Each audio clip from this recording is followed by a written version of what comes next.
não teve competência para trazer empresas, para construir, para chamar empresários no parque industrial que virou pasto. E vocês sabem o que vão falar?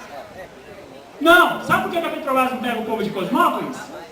Porque o povo de Cosmópolis é vagabundo.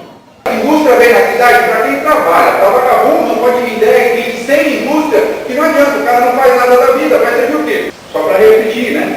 A indústria vem na cidade para quem trabalha. Para vagabundo não pode vir ideia que sem indústria, que não adianta, o cara não faz nada da vida, vai servir o quê? Mas para vagabundo pode vir 200 empresas, não faz diferença nenhuma se vier.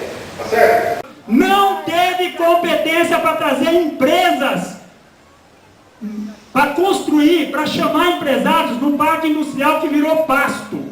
E vocês sabem o que vão falar? Não. Sabe por que a Petrobras não pega o povo de Cosmópolis? Porque o povo de Cosmópolis é vagabundo. A indústria vem na cidade para quem trabalha. Para vagabundo não pode vir ideia que sem indústria, que não adianta, o cara não faz nada da vida, vai servir o quê? Só para repetir, né? A indústria vem na cidade para quem trabalha. Para vagabundo não pode vir ideia que sem indústria, que não adianta, o cara não faz nada da vida, vai servir o quê? Mas para vagabundo pode vir 200 empresas, não faz diferença nenhuma se vier. Tá certo? É isso que eles vão falar, a justificativa que vão arrumar. Então, nós estamos trabalhando sério.